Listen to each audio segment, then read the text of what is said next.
Boa noite, boa noite, boa noite, boa noite. Começando hoje um pouquinho até mais tarde do que eu esperava. Eu peguei mais gente de ligar aqui. Pronto, fica mais tranquilo para a gente falar. Vocês viram no cabeçalho ali? Hoje está um dia meio triste. Está muito triste. Fico olhando, a gente, puxa, como já queria que as coisas mudassem. Mas aí você vê o Marcelo Bonrato e fala assim, pois é, o cara quer 10 milhões para liberar o X.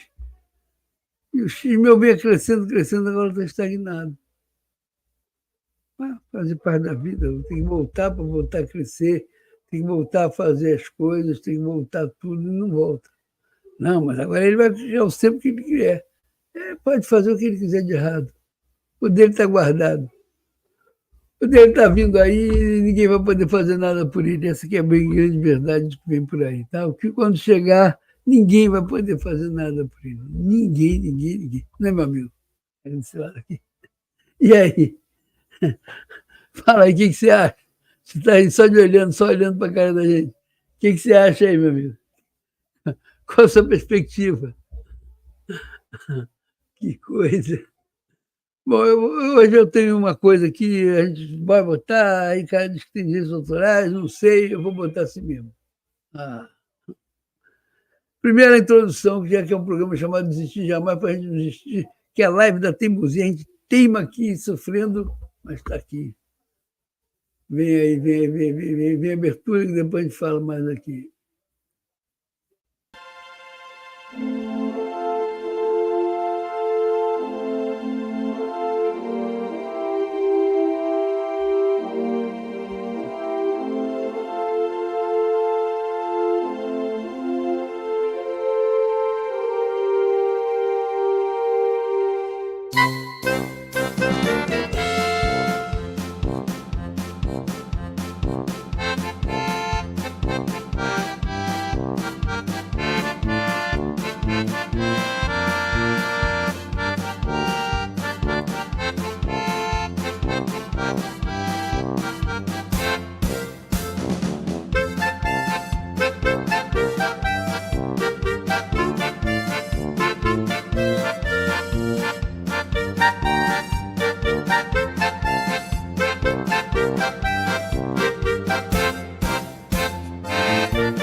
Bom, eu tenho que voltar um pouquinho, só um pouquinho. Aí, para deixar o código QR. Esse aqui é o famoso link, né, que leva a gente para uma plataforma onde estão todas as nossas redes sociais. Eu tenho que ir lá arrumar coisa, já tem outras plataformas do Cícero aqui, eu tenho que ajustar lá. A gente está numa fase de ajuste, depois a gente vai começar a fazer os programas para valer. Eu acho que vai dar para a gente abraçar todo mundo como a gente abraçava antigamente, a gente está presente em todos os lugares. Só que a live agora já não é mais ao vivo, a live agora é meio ao vivo. A gente está fazendo live de madrugada, porque a perseguição está grande. Nós estamos proibidos de fazer live dentro do Facebook, praticamente. Tá? Facebook hoje só entra o meu, só entra o outro, mas a gente insiste aí. Você está vendo a gente aí? Porque a gente é muito chato, já falei isso para você. Se sou eu, me pego de pau. Se eu sou contra mim, tem que derrubar o Carlos Sena. Que ele voltou, ele está sendo muito chato. Vou dar um pau nele para ele não voltar mais. Aconteceu qualquer hora comigo. Alguém lembra o que aconteceu com a Doni Soares nessa história toda? Muito tempo que eu não vejo, eu estou preocupado. Cadê o cara? O cara sumiu, o cara desapareceu. E amanhã tem protesto lá em Belo Horizonte, eu não vou, porque não tem dinheiro. Está difícil aqui, mas tudo bem, a gente vai seguir em frente até ver o que acontece. Tá? Bem, vamos em frente aqui. Deixa eu tirar o vídeo aqui. Pronto, estamos só nós. Ei, que bom. Eu e o meu amigo aqui. Meu amigo, e aí? O que você está achando da política aí brasileira? Tá bem enrolado, né? Está bem enrolado, muito bem enrolado. Vamos lá. Começando logo de cara. Marcel Van Hatten, isso aí é vídeo de novo, que é fresquinho de hoje. Fala aí, Marcel. De Moraes comete abusos. Mais uma vez, ele faz aquilo que está fora da lei. E você sabe o que significa quando uma pessoa age fora da lei. Eu perguntei ontem no Twitter e repito aqui, será que isso não se chama extorsão? Está agora exigindo 10 milhões de reais do Twitter, do X, do Elon Musk, para que o X possa voltar a operar. De onde ele tira esses valores de multas? Mas que coisa mais absurda. Além disso, 300 mil reais de multa para representante legal do X no Brasil. É isso que dá negociar com esse tipo de gente.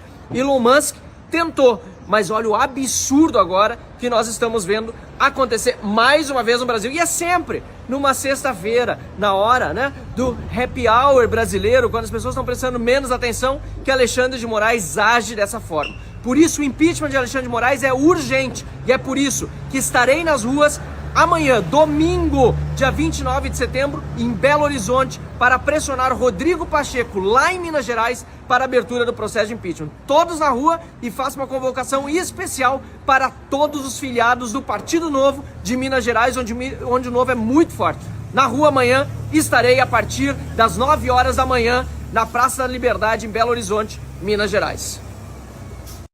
É isso aí, obrigado, Marcelo Borrata, obrigado. Recado dado. E aí, você vai?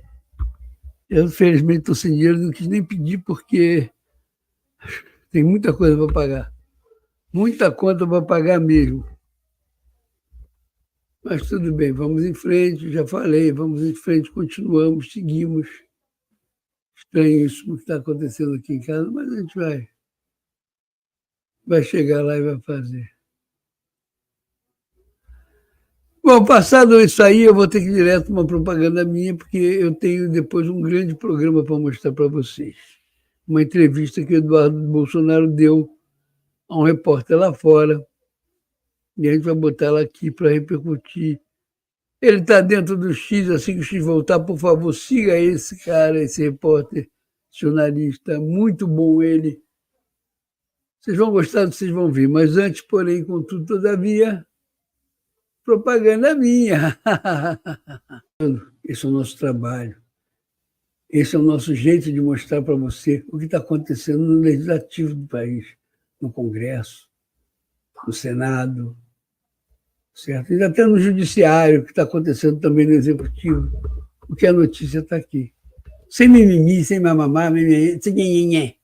A notícia é pura e simples, mostrando de ponta a ponta, sem edição.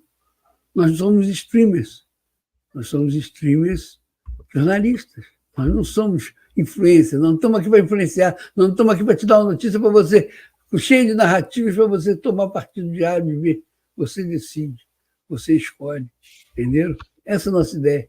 Somos, sim, de direita, somos conservadores, somos liberais econômicos, estamos mostrando o melhor da direita dos conservadores, dos liberais econômicos. E você se defina. Só isso que a gente quer, mais nada. Você define o que você quer da vida. Entendeu? Esse é o nosso trabalho. Ajuda a gente. Por quê? Porque nós estamos desmonetizados, somos penalizados por isso. Nós estamos sem propaganda. Desde 2018 as agências foram proibidas de fazer propaganda com a gente. Agora está voltando, tem uma aqui, outra ali, mas não volta. Voltar, a agência não volta mesmo. Entendeu? Então lembre-se, ajuda a gente, nós precisamos. Quer ajudar a gente com o Pix? Está aqui em cima, tem o Pix. É e-mail e do lado tem um código QR. Puxa, ajuda a gente com o Pix. Nós não temos superchat, nós fazemos transmissões por várias plataformas ao mesmo tempo. Tá bom? Então você vai lá e manda um Pix para a gente. Poxa, pode mandar um Pix de R$1. Obrigado, você é um grande amigo. Além disso, você pode... Tem 10 no cartão de crédito, mas não tem dinheiro. Vai lá no Odyssey e você lá tem um apoio onde você pode passar cartão de crédito, pode passar cartão de débito e pode até pagar com boleto bancário, se você quiser. É meio absurdo, mas você pode fazer isso. Lá só não tem Pix. Por que não tem Pix lá? Porque nos Estados Unidos não tem Pix. Eles são americanos. Pix está aqui com a gente. Você faz o Pix com a gente, faz cartão lá. Ajuda a gente, nós precisamos, certo? Você não tem ideia como o seu Pix vai ajudar a gente a fazer matérias especiais e como essas matérias especiais vão ajudar para dar uma nova ideia do que está acontecendo. Você não tem ideia da nossa capacidade criativa. Puxa, a gente pode fazer tanta coisa se tivesse verbo. A gente faz o que a gente pode. Então, só você pode fazer com que a gente fique cada vez mais criativo, fique cada vez melhor, que a gente vá cada vez mais fundo na matéria. Ajuda a gente que nós estamos precisando. Tá? Pix aqui em cima, aqui do lado, você manda um Pix de quanto você quiser. Obrigado. Muito obrigado mesmo. Se você não tiver mandar por Pix, você pode mandar por cartão de crédito, cartão de débito lá no Odyssey, tem um apoia-se. Você vai clicar no apoia-se e manda por lá. Muito obrigado, gente. Só posso agradecer a vocês. A gente vive para vocês e vocês vão ajudando a gente. Obrigadaço. É isso aí, tá vendo? A gente fez gravado, porque senão vai ficar repetindo toda hora, tem que ficar repetindo mesmo toda hora, mas o gravado é melhor que vai direto. E aí eu vou direto para a entrevista. Eduardo Bolsonaro, ela é longa, está em inglês, tem legenda embaixo, leia, acompanhe. Isso você vai ver amanhã durante o dia, não vai ver, é claro, agora de noite, mas vai ser muito importante você entender o contexto do mundo agora. Há coisas de bastidores que eles falam ali. Desculpa, você só vai saber se ouvir, ver e entender. Há muito bastidor da política ali nessas entrevistas. Então, se puder ver hoje, não, agora eu vou dormir, eu vou fazer isso. Vê amanhã, passa o dia vendo, porque é uma entrevista imperdível. Eduardo Bolsonaro falando para o repórter do X. Vamos nós.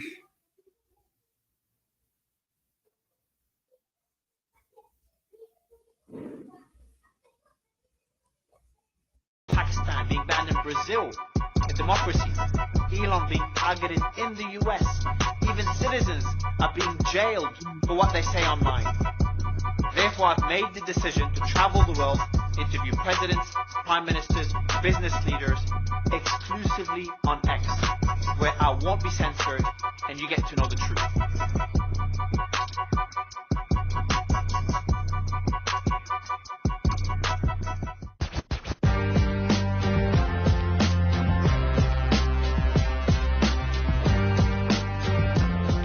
Why was X banned in Brazil?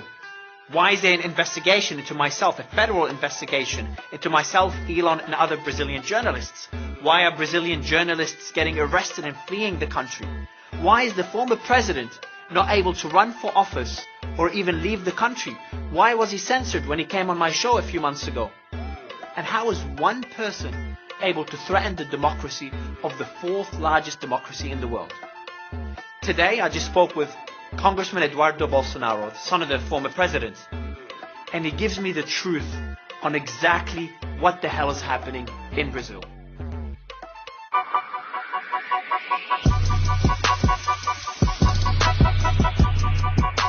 Last time when I had your father on the show, he wasn't in hospital, but he had like an oxygen. He was not feeling well. When was that? When he did the space, remember when they blocked he was worried about his account getting banned. He had to use To be Starlink. very honest, using Starlink, he mentioned that. But we had some problems to go online. Lawyers were advising him about, take care, use the other account, blah, blah, blah. Because you don't need a reason to go to jail, but you're not going to give free ammunition to your enemy. That's the point. But it was very tricky to him. I remember that my brother Carlos didn't like the idea. When I had Prime Minister Imran Khan on the show weeks before he got arrested as well. Your father's not allowed to leave the country, correct? Or he is now? No, he's not allowed. Crazy. But you have a very tricky situation because, the communication with the Supreme Court, everything go behind the scenes through lawyers. And there is a very tricky situation to Alexandre de Moraes because if Trump will win the election, he's going to invite my father for the inauguration. This will be a very sensitive moment to Alexandre de Moraes. That's incredible. That's smart. I didn't know that. So some people were advising Alexandre de Moraes, make an excuse and give back the passport to Bolsonaro. Because otherwise it'll look really bad. Yes. Because it would be look like banging to Trump. Banging now, what is the term in English? It would like it's a humiliation for him, maybe. Humiliation for Moraes. Yes, if it happens. But for sure, they are cheering a lot for Kamala. That, of course, Lula and President Lula. Yeah, we're going to start now. All right. Well, we kind of started already. So, Congressman, it's a pleasure to have you. We already started the discussion. We started it even downstairs. You started with your thoughts. Not sure if I can say it on air. If not, we can bleep it out. But you think X will be unbanned? I think so. Actually, you have to say that today is September 14th. I guess after Alexandre de Moraes take, or as we say in Brazil, steal Starlink's money, because Starlink has nothing to do with X, as everybody knows. Even Elon is not the major investor. He has, 42% of Starlink. But after that, we do believe that as Alexandre de Moraes has money enough to pay the fines that he fined X, he will give back the permission to X to work in Brazil. Because in fact, he's receiving a lot of pressure, a lot of very powerful people around the world, billionaires, very well connected people. So this is not a fight. It's coming way more than just a fight between two individuals, Alexandre de Moraes against Elon Musk. We even think that it can have a repercussion in a governmental level, because basically it's the government of Brazil supporting the kick out of an American company from Brazil, and with no excuse, with no justification, because Elon basically is following all of the Brazilian law. What is happening that he's not following illegal decisions coming from the Justice of the Supreme Court, as you know, Alexandre de Moraes. So this is the point. And the other issue that's coming up sooner or later is that if X is showing all of that is happening in the social media with X, what about the other social media platforms? Because it's hard to believe that Alexandre de Moraes is giving orders to X to block people and hide from them that the order is originally coming from the Supreme Court, but he's giving order to block people not following the due process of law of the Brazilian Constitution. And Facebook, Instagram, YouTube, and all the other social medias, they are not suffering with the same kind of behavior from Alexandre de Moraes. So these are some of the very few points, only to introduce our conversation, that we have to take care in Brazil. And I think the U.S. Congress is going to do that through the Human Rights Committee with Representative Chris Smith, which is the oldest member of the U.S. Congress. He's a federal representative since 1983. Or through Jim Jordan Justice Committee, that is also doing a deep investigation under what is going on in Brazil. One thing Bill Ackman said, and we're going to go back for the audience because a lot of people don't know what's happening in Brazil. They don't know Brazil was 200 million people? Yeah, now almost 220 million. 220 million, the fourth biggest democracy in the world, and not far from the U.S. border. So a lot of what's happening in Brazil is kind of a precursor to what could happen in the U.S. and the rest of the Western world and other democracies. So it's pretty important we go through the background. But before doing that, we're talking about the impact of X and the ban on X on other social media companies and Brazil's perception in general. So Bill Ackman said, I think it was Bill Ackman, that Brazil is becoming uninvestable. Did you see that? Yeah.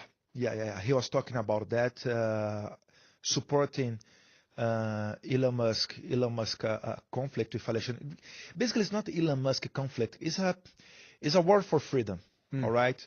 The difference between Elon Musk and all the others that got censored by Alexandre de Moraes is because Elon he has more tools to do that. Even in my speech in the last rally in Brazil, in São Paulo, in September 7th, in our Independence Day, I talked things about that we have the same soul, because people, when they go to the streets in Brazil, you have to take a look. Before they go to the streets for the rally, usually left-wing politicians, they go to the Congress, and on their speeches, they say, be careful, are you going to the streets together with Bolsonaro? You can end in jail for 17 years, just like people that went there on January 8th. Who says this? There are several federal representatives saying that. I can easily remember here Lindbergh Farias and some others. So you got a politician that says on TV before the protest, like, hey, be careful going on the streets because you can end up in jail? Yes, because they say it can turn into a riot. and they say it wasn't a riot. They say it was a coup d'etat trying. They tried to do a coup d'etat. But to do a coup d'etat, sometimes I imagine talking with a Russian about that. A Russian asking me as a Brazilian, how was the coup d'etat in Brazil? How many soldiers did you have? 0. How many shoots did you shoot at against the loyal forces of the government? 0 shoots. Okay, so how many guns did the government seized during these riots? 0. Who was going to be the dictator in case this coup d'etat was successful? No one knows. They blame my father. My father was in the United States. And when it came Miami, up, I think. Yeah, he was in Orlando, actually, in Florida. But when it came up, my father tweeted that he wasn't supporting that.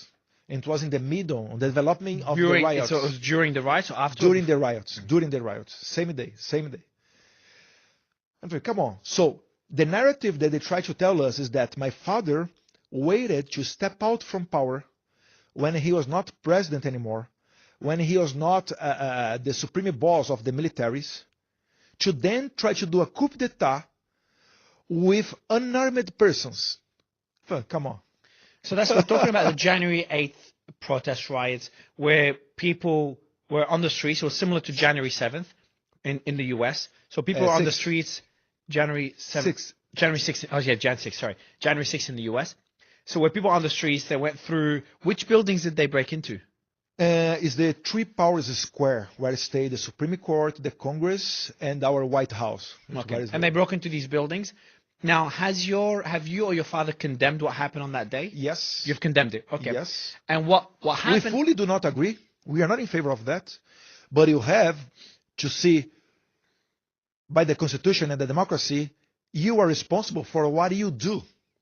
There are people that they were not even they were kilometers away from the Three Powers Square where the riot happened.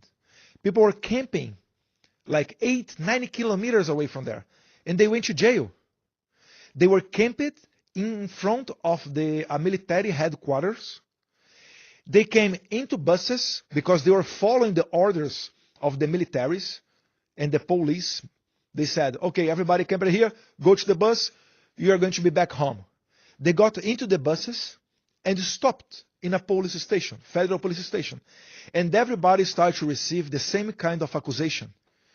Do you know what I mean? You don't have, you do not individualize, oh, you did this, and this is the crime number, article number, blah, blah, blah, and your punishment is 1 to 10 years in jail. It's not like that.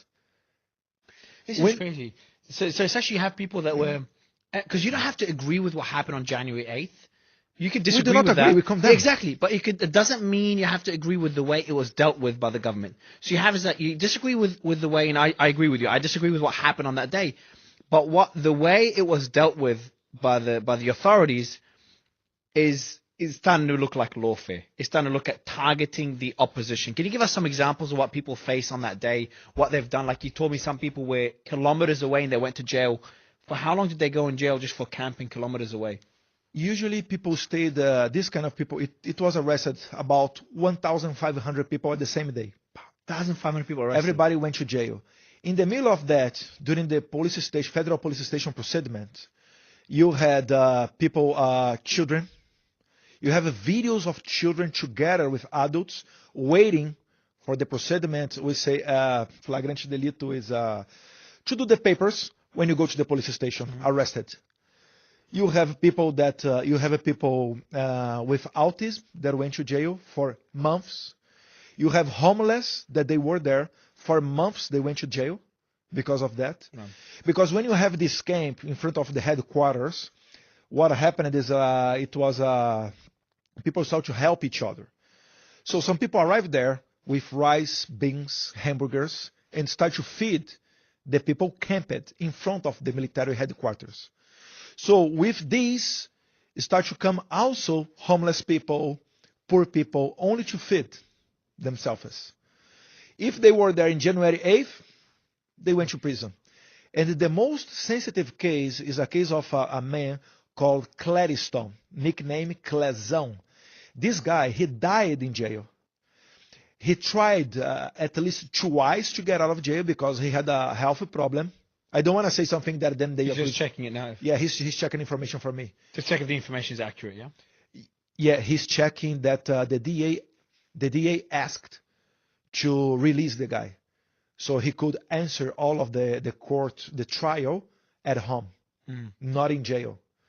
And they didn't accept that request? No. Alexandre de Moraes didn't even look that. It took 3 months. Alexandre de Moraes didn't look. Moraes was responsible for a lot of these arrests? He is the only one responsible for all of the arrests. He's the judge of the arresting. Yes? So the DA asked for the guy to answer the trial at his home, not jailed, not arrested, to answer the trial at his home because he had several health problems. This guy died, and Alexandre de Moraes did not analyze the asking of his lawyers for more than 3 months. Wow. So they were basically in jail and not accused of anything. So and what were you, because I know your campaign, your father were also targeted after what happened on January 8th, because that was used as what many call lawfare to target the opposition. Can you tell me more about what you guys went through? Because I discussed it with your father when we had him on the space, former President Bolsonaro. But can you tell me more about that? I know we've seen a lot of leaks, a lot of things have... They tried to leak us with the January 8th. Yeah, there's like a leaked message that says, that's from Moraes, who's meant to be a Supreme Court justice, like a judge. Imagine a judge saying, please connect Eduardo Bolsonaro to Fernando Serimedo. This, thanks God, after the Twitter Files Brazil, that Elon was showing how was the connection between the Supreme Court and the Electoral Court with Twitter. At that time it was an X, it was still Twitter. How was the connection, the mailing between each other? After this scandal that we call Twitter Files Brazil, now just came up a new case of leaking of some of the WhatsApp conversations of the Alexandre de Moraes assistants. So Alexandre de Moraes, he has a team made by some other judges, and there was a guy called Eduardo Tagliaferro who was on the head of the intelligence of the Electoral Court. So this guy, Eduardo Tagliaferro, he was the boss of what they call Central for Intelligence and Fight Against Misinformation. Is an organism that you have under the Electoral Court of Brazil. So he was appointed by who? When Alexandre de Moraes arrived there, he was there. Okay. But then Alexandre de Moraes was controlling this guy and giving him some orders. Okay. So him and the other people on his team, on the Alexandre de Moraes team for sure. So what happened is a judge who was the right hand of Alexandre de Moraes, Ayrton Vieira, he was talking with this guy of the intelligence, Eduardo Tagliaferro. Is basically what is the name of they call in the book 1984 is the Minister of the Truth. Okay. To tell him, Alexandre de Moraes told us that we have to catch Eduardo Bolsonaro. Find a reason. Let's catch him. So is this just collusion? Like this is a judge has nothing to do with the investigation, nothing to do with the prosecution. But you've essentially, and we've seen that with X as well. You've got a Supreme Court justice, one of 11, that's single-handedly leading the entire process of telling investigators what to do, link who to who. And in one of the leaks that we saw in Schellenberger's reporting, he says, Eduardo, block and fine him through the STF. Please go all out on the report. Haha. Then send it officially via email. Yeah, they laugh during the conversations when they're trying to censor shit and block people. It shows that they had pleasure doing that. But tell me more about this. Only to go back, Mario. Sorry. Go ahead, please. Only to finish with this story. So what they basically did is they did a background check in my whole life for sure. Didn't find nothing. And then one judge came to this guy of the intelligence and said, I don't care. Now I know that Eduardo Bolsonaro, he has a connection with Fernando Serimedo. Fernando Serimedo is an Argentinian journalist, businessman. He works for marketing. He helped the election of Javier Milei. He has an independent blog called La Derecha Diario. And Fernando Medo, after the 2022 elections in Brazil, he made some live streaming criticizing the elections in Brazil. All right. Then I have a picture holding the flag of this Argentinian blog that is called La Derecha Diario. Through this picture, they were trying to connect me with Fernando Medo and label us as anti-democratic persons, which could justify sending me to jail. Jesus. So for a picture, imagine if I take a picture, I don't know, holding Fox News, CNN, NBC, whatever. A picture with a flag of a media, and it can bring you to jail. Is that still ongoing, that whole attempt? Are they still trying to use that to... I don't know. We do not have access. I think it's not going forward anymore because it's a shame. Alexandre de Moraes should be outside of any kind of trial or procediment in any kind of court related to right-wing conservatives or Bolsonaro supporters.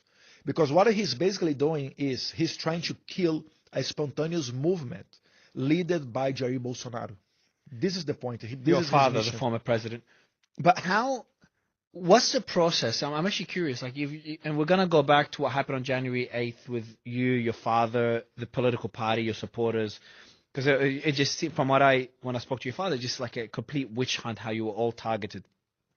Reminds me of, as I said earlier, Prime Minister Imran Khan and how the PIT party was targeted. A lot of them arrested, had to leave the country. First, before asking about Moraes and kind of the process of getting rid of him, I want to ask about you. Have you considered? Are you worried being in Brazil, considering this? Like we're having this interview in Abu Dhabi here because I would not go to Brazil. No matter, there's some countries I was invited by the president of a neighboring country of yours. I'll just say it now. I don't know. Maybe we'll bleep it out. But Venezuela.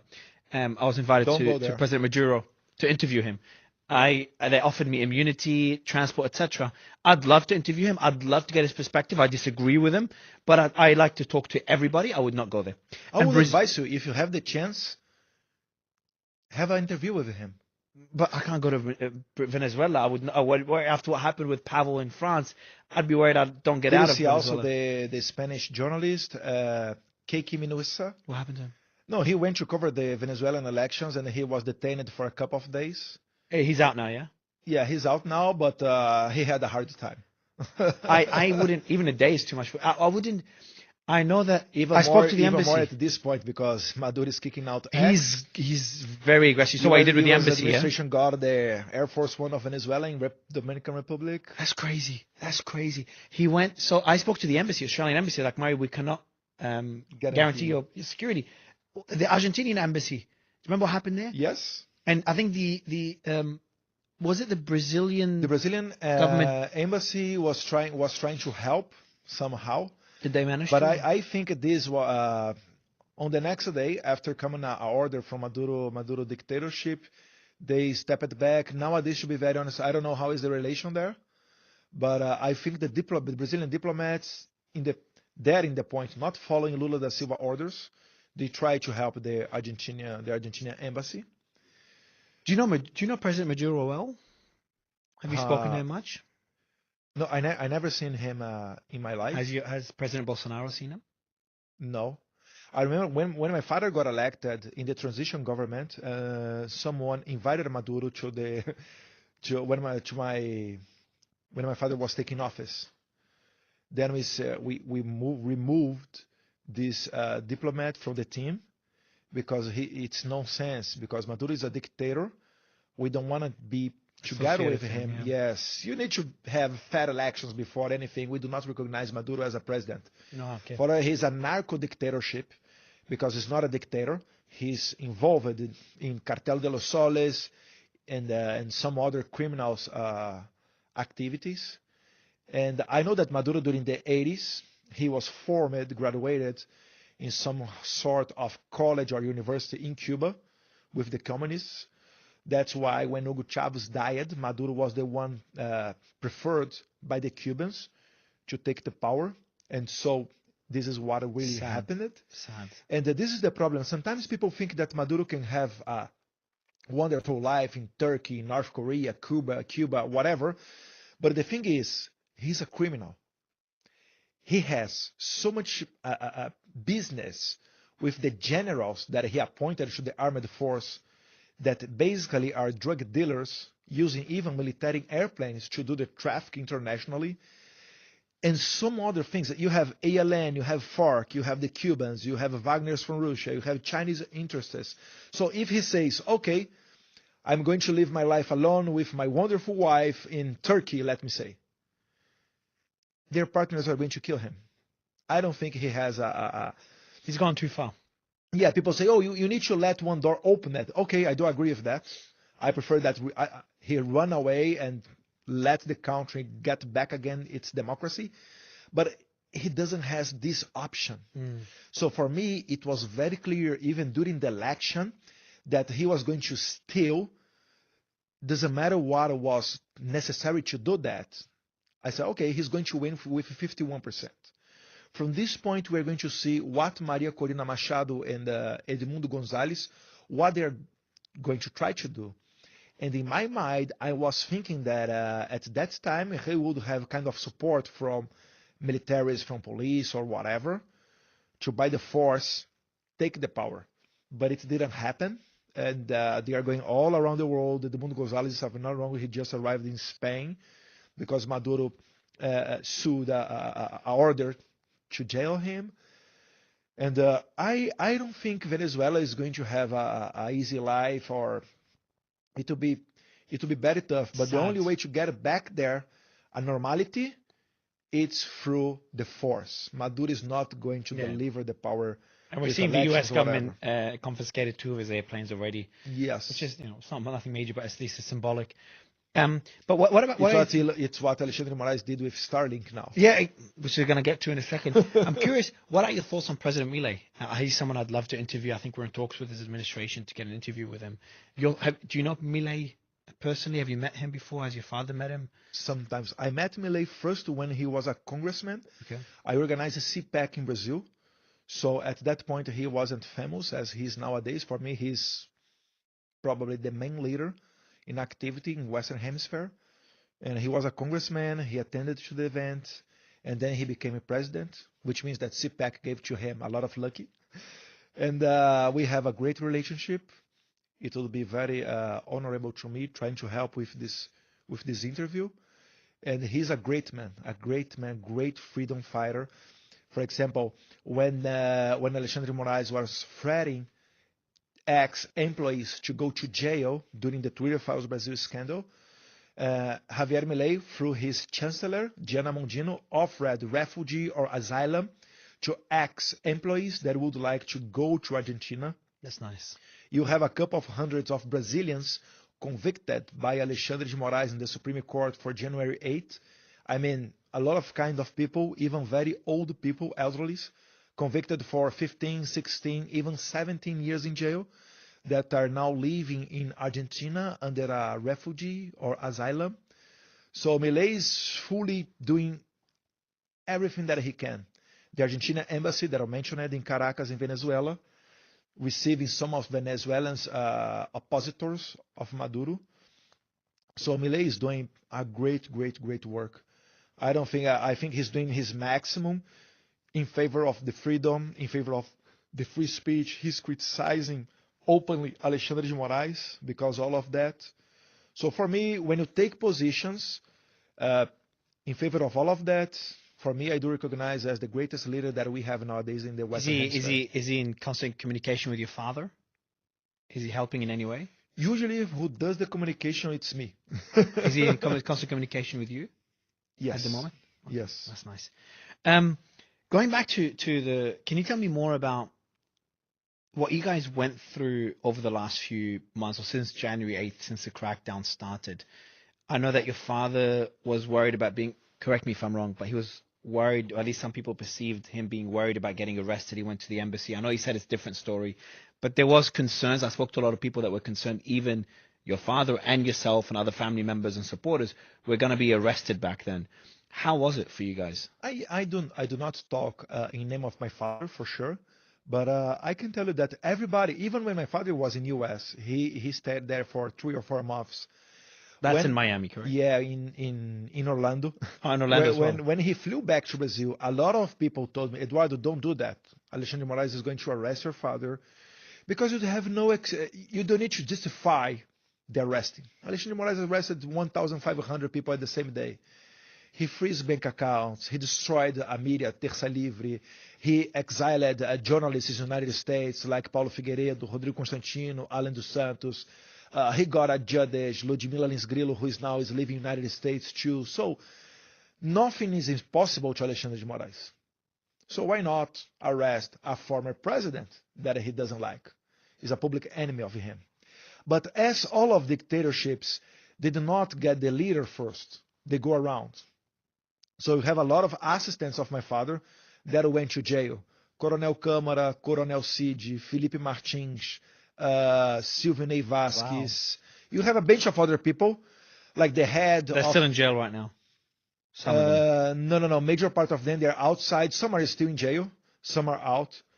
In the case that I would like to bring here, and thank you to the opportunity to talk with your cameras, Mario, is the case of Felipe Martins. Why? Because the case of Felipe Martins is very special in one way. Felipe Martins, trust me, he is the former advisor, foreign affairs advisor of President Bolsonaro. He is the Jared Kushner of Jair Bolsonaro, right? He was accused by Alexandre de Moraes to try to do a coup d'etat with Jair Bolsonaro and run away to United States in the end of December. January 1st, Lula take office. 3 days before, my father flew to United States. Because if you remember the case of Janine Áñez from Bolivia, she was president and she was arrested when she was still president of Bolivia. So my father flew to United States on the December 29th or something like that, if I'm not wrong. A few days before the inauguration. Yes, but Felipe Martins stayed in Brazil. On the following day, on December 30th, he got a flight from Brasilia, which is the capital of Brazil, to the south of Brazil, where his wife lives, to spend his New Year.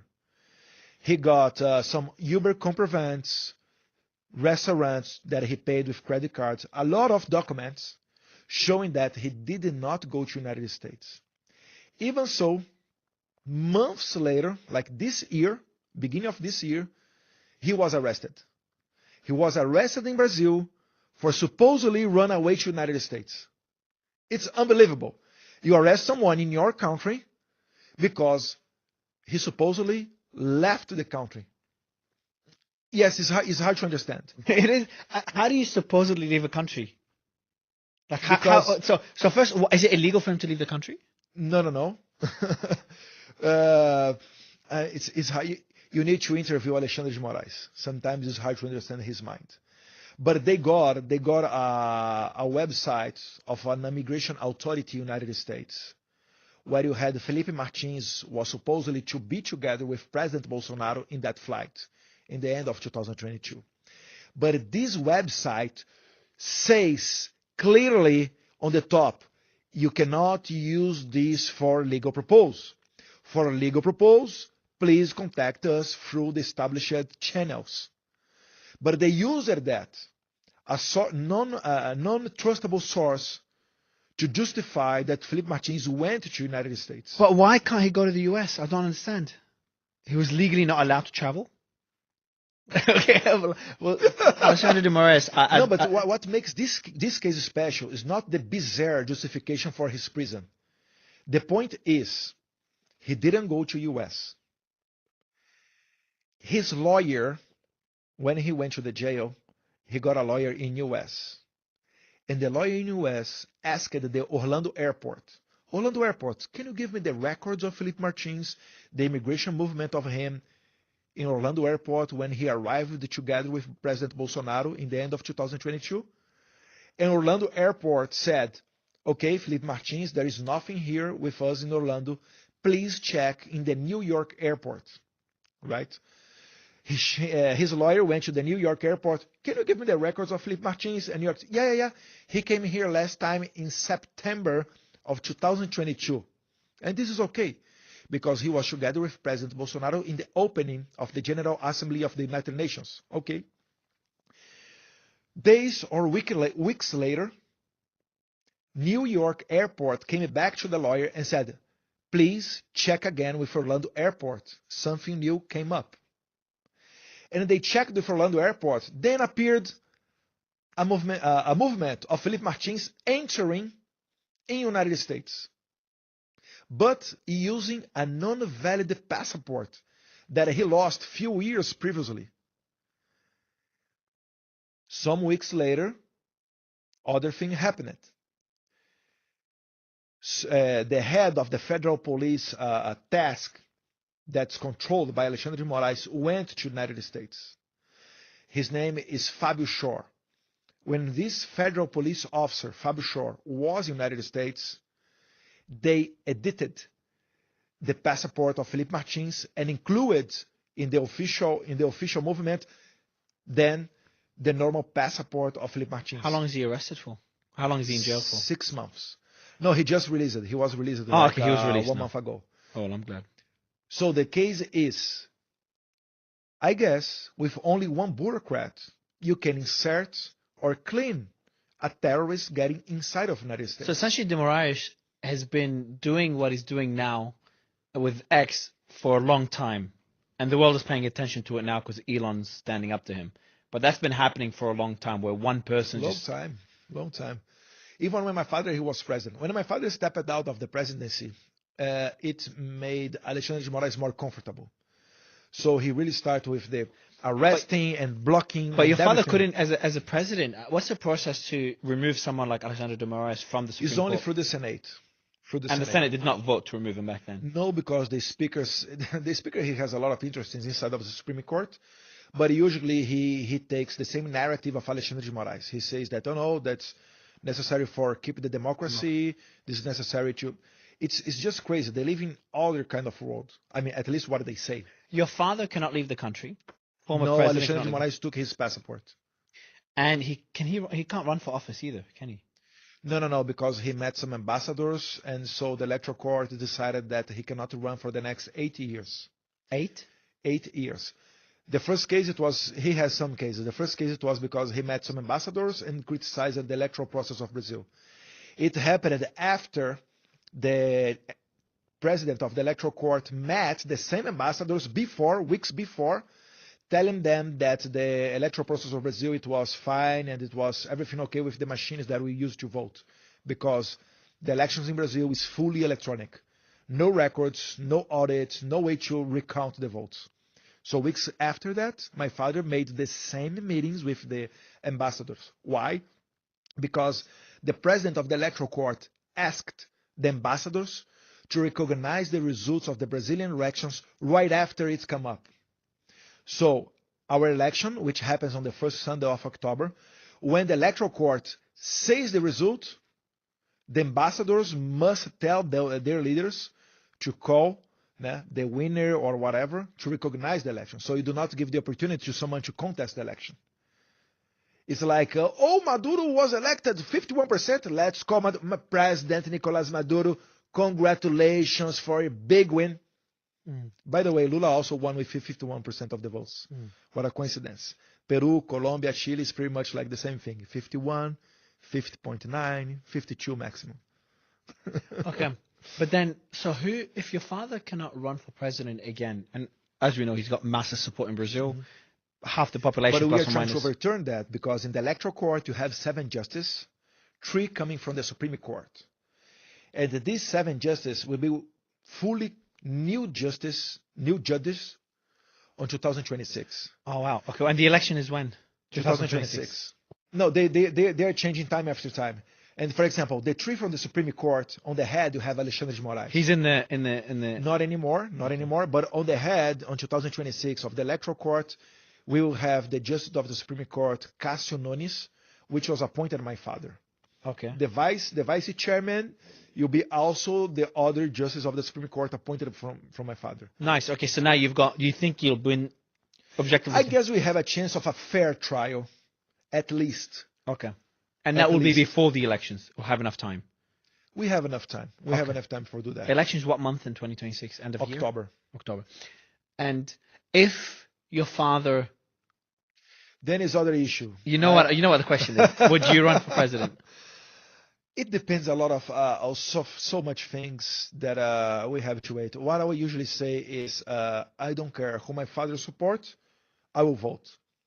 It can be a monkey, a door, anyone. If my father supports, I'm going to vote for this. How is your father anyway? He's going through a lot of stress right now. I asked you that downstairs. He's going through a lot of pressure. How's he coping with everything? Because I know, the reason I ask is I know he went to concerns. He went to hospital during the protest just for a checkup because of his voice. Yeah. And then when I interviewed him as well during the space a few months ago, he had an oxygen. Yeah, he went to the hospital after the stabbing. His life changed pretty much. What year was he stabbed?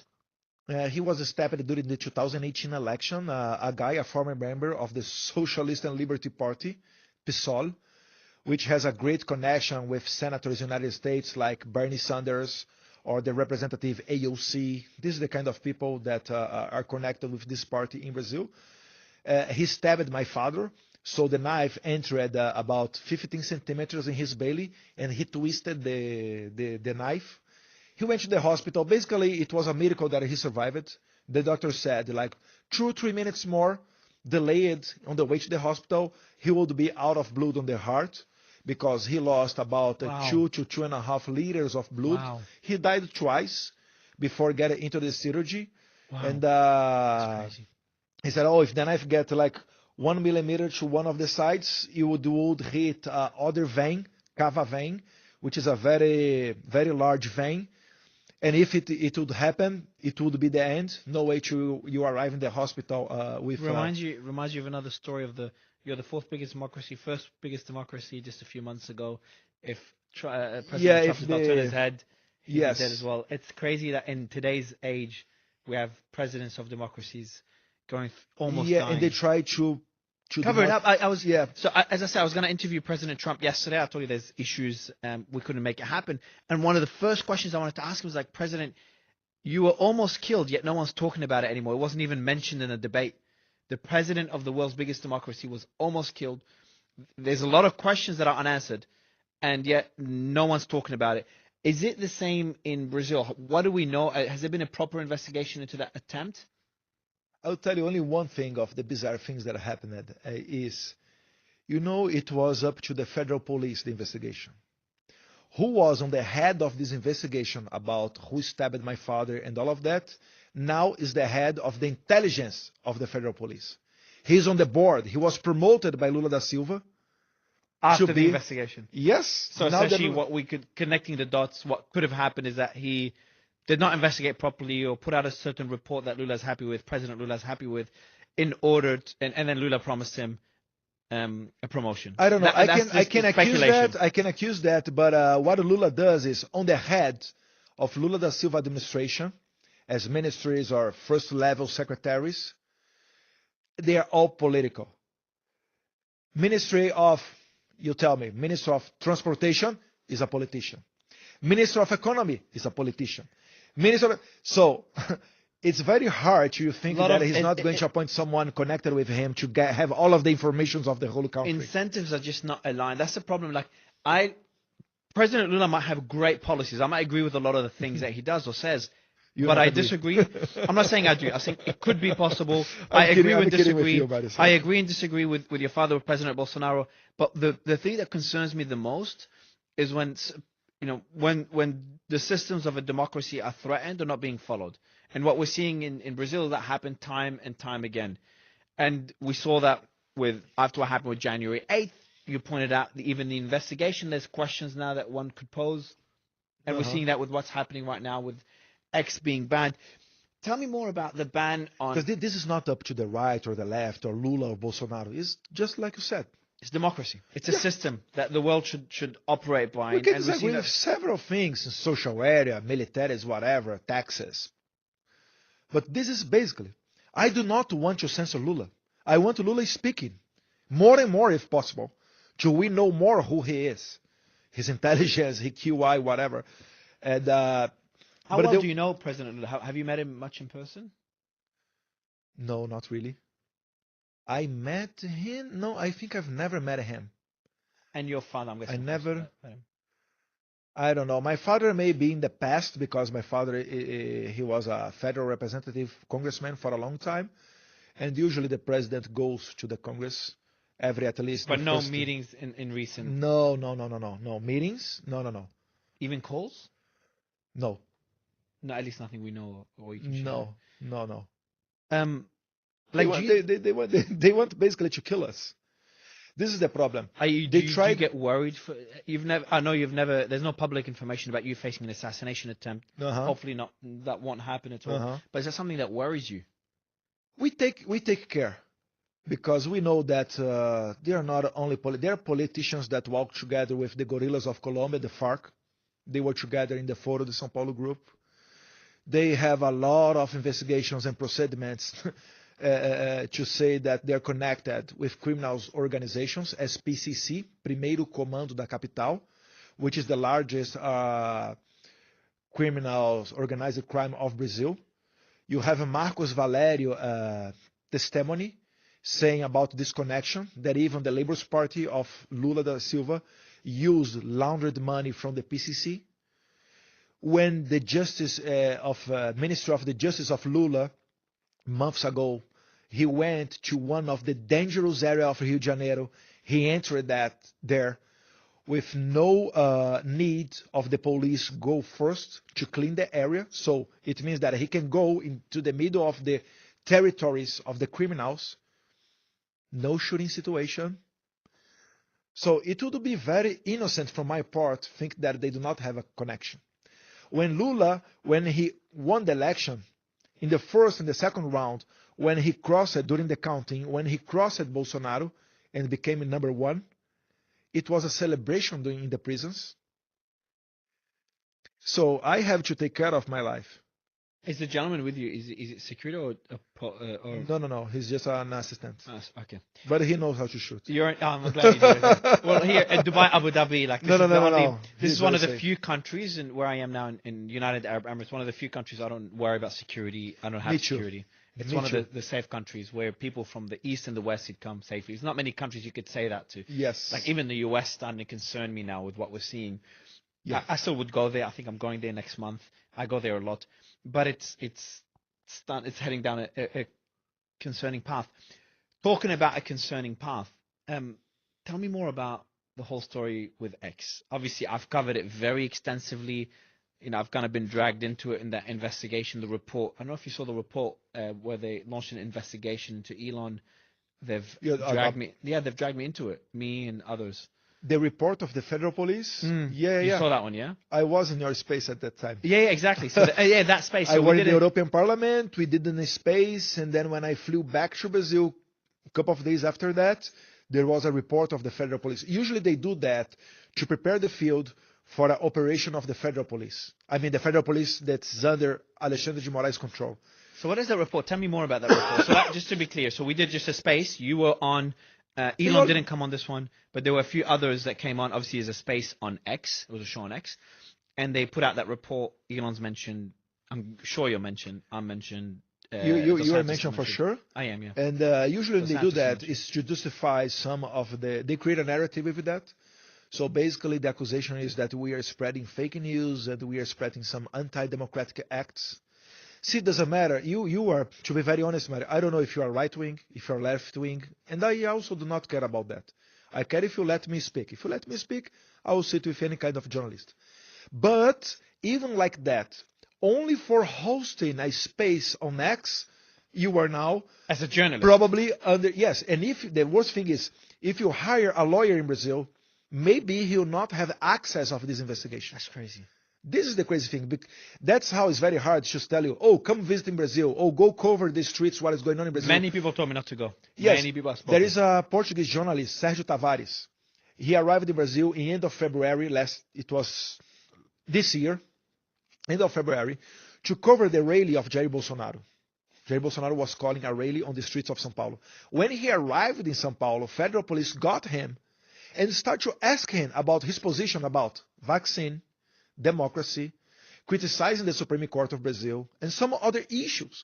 A European journalist arriving in Brazil with a clean background.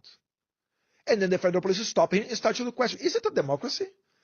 It was clear intimidation.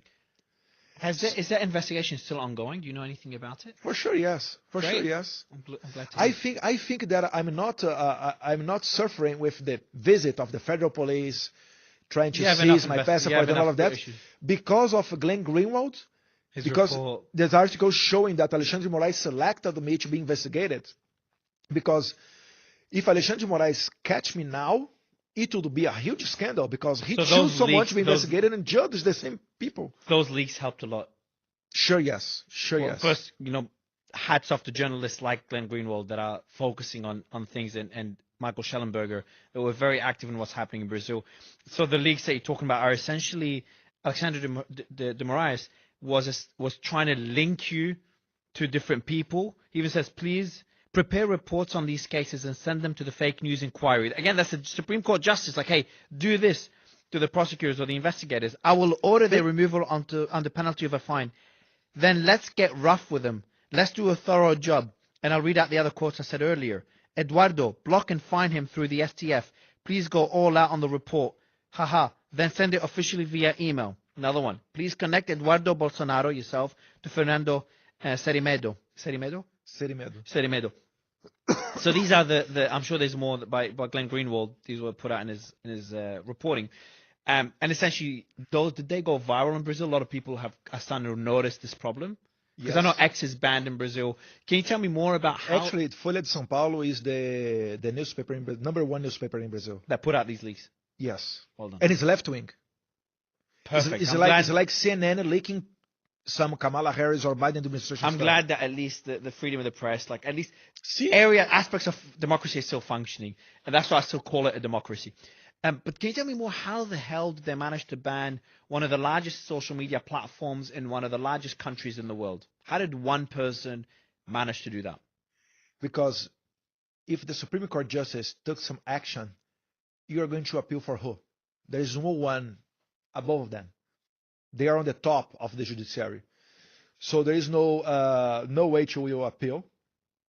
And what in a normal democracy, what would happen is the Senate at least would open an impeachment procediment against the justice of the Supreme Court. But again, as I told you, that the Speaker of the Senate, he's telling that he's not going to do that. That's why nowadays... So if the Speaker doesn't open it, the Senate can't vote on the impeachment? Yes, basically it's like that. But how did it all start? Like so X is still banned in Brazil as of today, and you said to me earlier you don't think that will last long? I hope so. I think so. Okay. If you had to guess, when do you think it will be unbanned? Do you have approximately? I would say on the following days, maybe tomorrow or next week. Oh wow, okay, perfect. We know that yesterday they unbanned the... Maybe I'm wrong.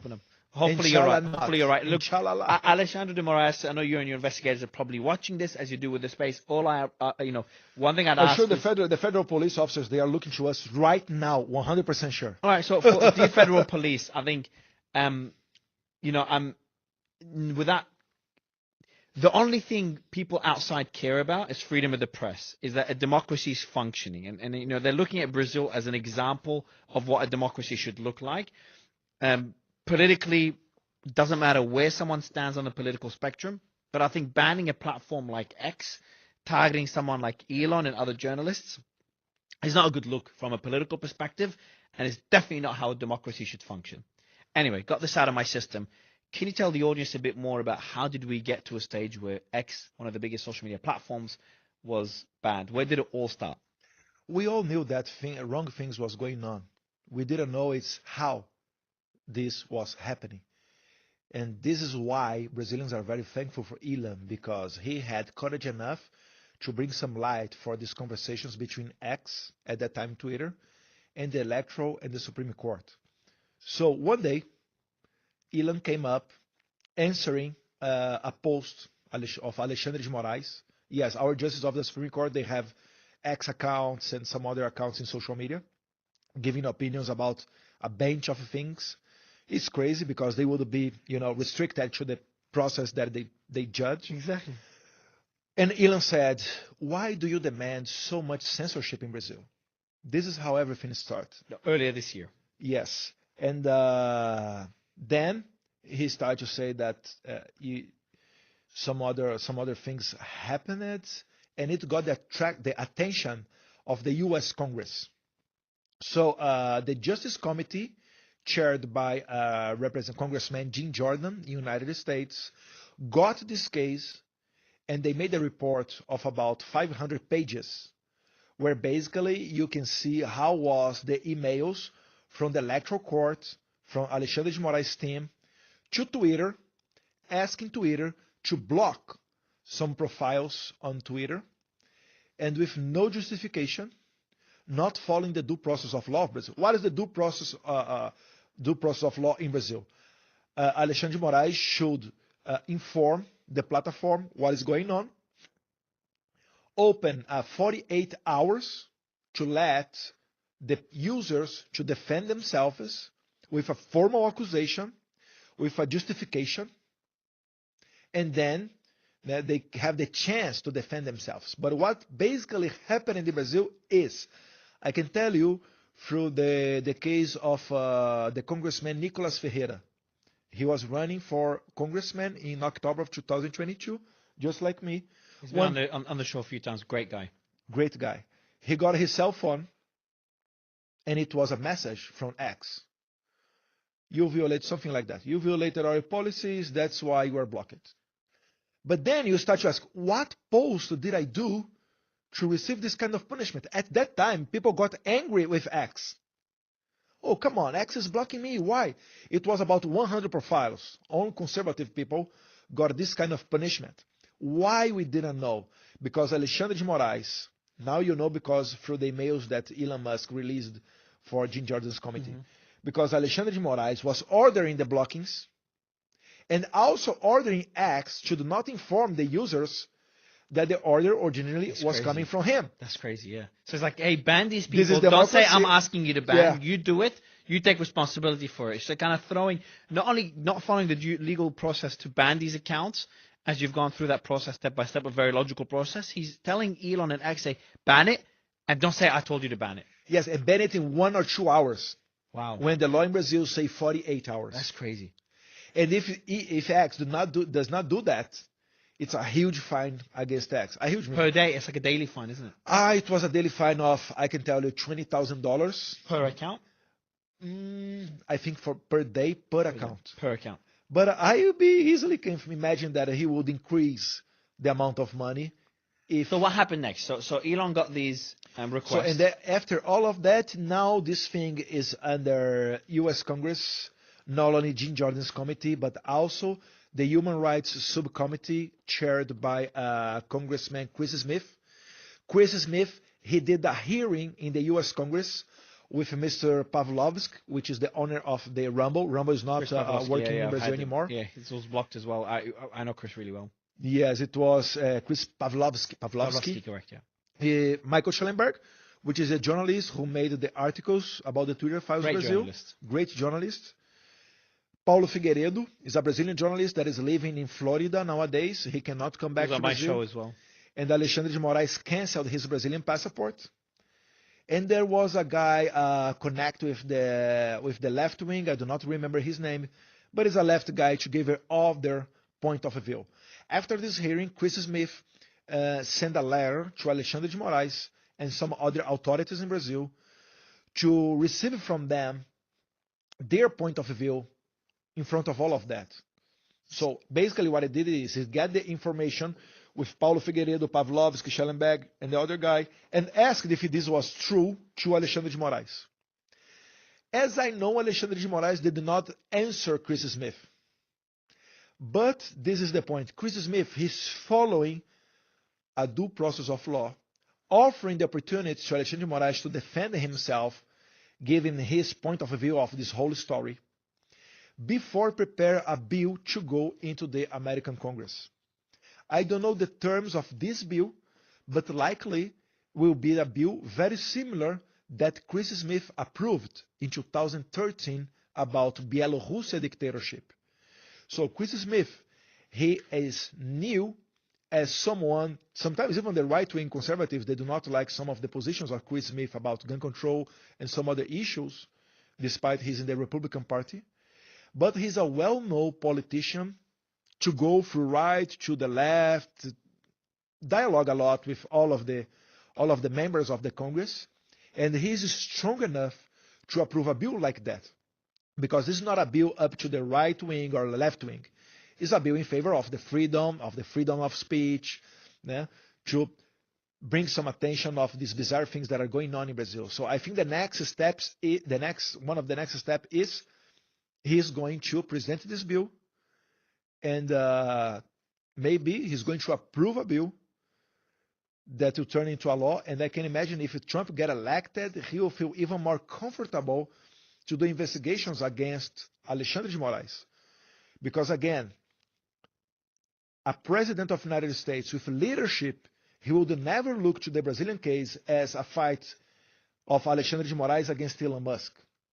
It's a Brazilian government kicking out an American company that is following the Brazilian Constitution. This is the point. And you can have a lot of repercussion against the Brazilian businessmen in the United States. And some of the richest Brazilian businessmen, they support Alexandre de Moraes and the Supreme Court Environmental. Really? Maybe if you hit their pockets, they're going to stop supporting. There is that very wealthy businessman. I think they had millions of followers. He owns a big retail chain. He's a supporter of your father. Luciano Hang. Yes, From he got his account. Avani store. He got department store. He got his social media accounts banned as well. Yes, since 2022. Last month, he got back again his social account. Okay. But imagine on which account, on which platform? I think all of them. All of them. Okay. But imagine in the United States, you get this guy, only Luciano Hang. He has more followers than me. I have, I don't know, almost 6 million followers in Instagram. This guy, he has way more. So imagine you shut up all of the voices. You shut down Fox News. You shut down O1. You shut down Tucker Carlson. You shut up. Tucker Carlson show up. And then you have election in the United States. It's not a fair election. Come on. Yeah. Come on. Yeah. So Elon refused. So initially he agreed to ban those accounts, and then he changed his mind. Again, correct me if I get anything wrong. Then he changed his mind. He's like, hey, I'm not going to do this. Unbans those accounts and says these accounts did not violate our policies. I need to know what policies they violated. Is that what happened? Yes. And I fully understand him, because the first impression that you have when you talk about the major democracy of Latin America, you never imagine that a justice from the Supreme Court is going to tell you to violate his own constitution. This is bizarre. This is the first, it's a leading case. The first case, the first time in Brazilian history that something like that happened. But after so much actions, unconstitutional, illegal actions of Alexandre de Moraes, then you start to realize, even if you are a foreigner, that, oh, come on, something is going wrong here. And then when Elon realized that, he started to get other position. He released the blocked profiles. All of them, they are very thankful for Elon.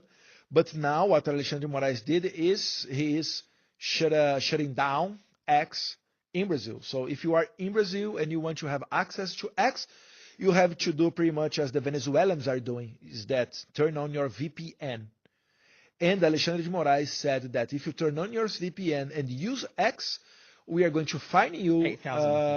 Yes, a little bit more actually, almost $10,000 a day or total. A day. And you know, some the mainstream media started to post on X, saying that who was posting. It's not from Brazil. It's that they're team outside of Brazil. Yeah. And do you know if a lot of Brazilians are still using X despite the ban? Yes, you have some, but not many. A lot stopped using it. They're too scared. Yes, people are scared. Man, the guy sent 1,500 people to jail to fine you, and $10,000 for a regular Brazilian. It's a lot of money, yeah. Per day. The minimum, per day. The minimum salary in Brazil, to have an idea, is I can tell you, $300 to $400 is a minimum salary monthly in Brazil. Per month. Yes. $10,000 getting more money per year. Yes. They get fined a day. Yes. Yes. So Elon decides to stand up to this. So Elon's stance, for anyone that doesn't know, on censorship, he supports free speech, but he also knows, as a businessman, he has to abide, and he said this about India, I think it was, or Turkey, he has to abide by the country's laws. So he says, if I disagree with the stance, that's my position, but if I, as a non-citizen of that country and as an owner of a company, all I can do is follow the legal process in my fight for free speech. That's his stance on why he agreed with some requests in countries like India, Turkey. He went through the legal process contesting them, but eventually abided by them. And then in other countries, including Brazil, he stood up to those requests. And his position, which you've kind of made that clear as well, is that the requests by de Moraes were illegal requests for censorship, for banning these accounts. And that's why Elon did not accept.